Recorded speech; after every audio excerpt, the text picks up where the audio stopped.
Hello and welcome back to Cinematic Universe, everyone. My name is Ernesto Martinez. Let's take a break from the blockbusters. Summer's already started. We've already had really big movies coming out, all the way stemming from January to February to March and April. Now we're in May.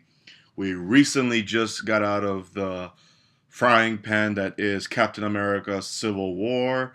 And as great as that movie is, like I said, let's take a break from the blockbusters and focus on something slightly smaller and more manageable. And when I say manageable, I mean that in this case, you have a simple script, a simple story, simple plot, and a simple ending. What we have here is Money Monster, opening this weekend, a crime drama thriller, rated R, by the way, directed by Jodie Foster, starting a very well known cast. If you've been watching movies for the past 20 or some years, then you pretty much recognize all these faces. You have George Clooney, Julia Roberts, Jack O'Connell, if you remember seeing Unbroken and 71, Dominic West, Kytronia Balfe. I hope I said that correctly, and if I didn't, I apologize for butchering the name. Then you have actors like Giancarlo Esposito from Breaking Bad, etc., etc.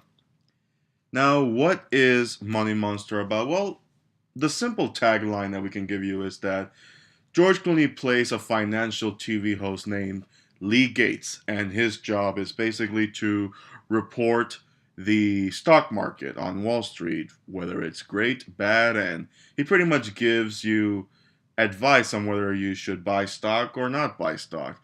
And he's not exactly the most likable TV personality because he only just says what people need to hear and stuff like that. And at the same time, his producer, Patty, played by Julia Roberts, suddenly find themselves in a situation where Jack O'Connell's character, I believe his name is Kyle, comes in with a bomb and a gun, and it simply just turns into an extreme situation once the studio is taken over, and Jack O'Connell's character pretty much just wants to set things right. And that's pretty much the plot of the story. He's a man who lost all his money in the stock market, and he wants to know where the money went.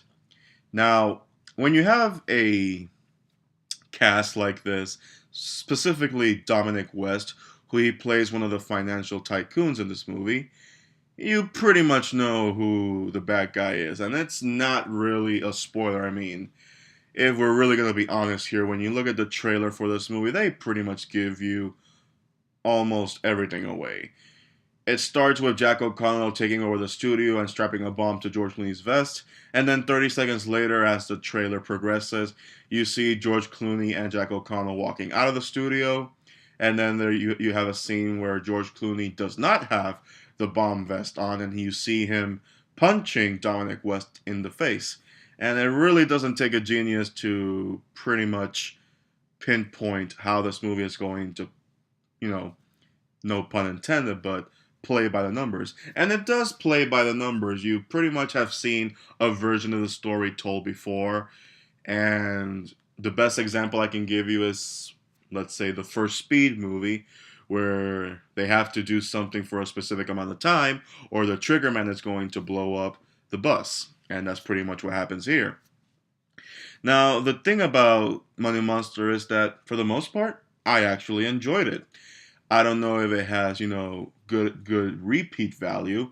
I don't know if it's something that I'll see again at the movie theaters, or if it's something that I'll buy immediately on Blu-ray when it comes out, or digitally download and stuff like that. But man, when you have George Clooney and Julia Roberts, who are a dynamic duo at this point, pretty much, and they've been a dynamic duo since I first saw them on the big screen together since Ocean 11. And these two have been acting alongside each other so much that they pretty much have immediate chemistry, and they're both, like I said, a dynamic duo. And you have Jack O'Connell, who, when you give him the right material, he can shine. And I pretty much liked him in this role. He, plays well to his strengths and everything. And Jodie Foster, great director. Whether she's not acting, she's also great behind the camera. And when she's not behind the camera, she does great in front of the camera. The last movie I saw her direct was The Beaver.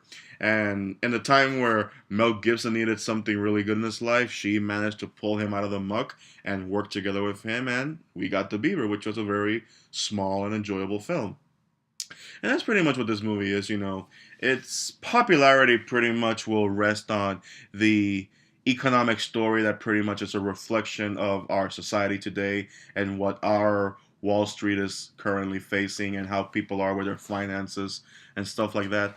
And at the same time, it also has these dark comedy moments that are, in my opinion, they're perfectly placed. I mean, yes, there's a lot of tension in this movie and there's a lot of high stakes, but there are moments where you can't help but laugh.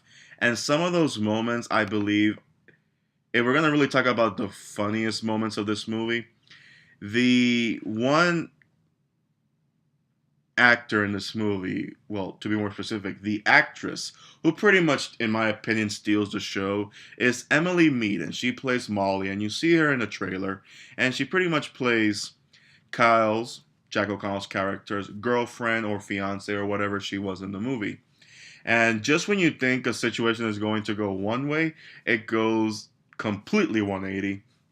And I felt that Emily Mead has the best moment. Now, I'm not going to spoil it for you, so if you're curious as to what I'm talking about, you can, go and pay theater price for it. I would recommend a matinee, or just wait until it comes out on Redbox or on HBO and give it a whirl, and you'll see what I mean. But yes, Emily Mead does steal the show.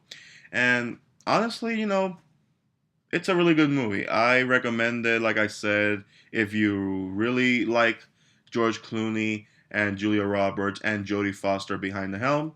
Go pay theater price for it, whether it's the matinee or at a later time.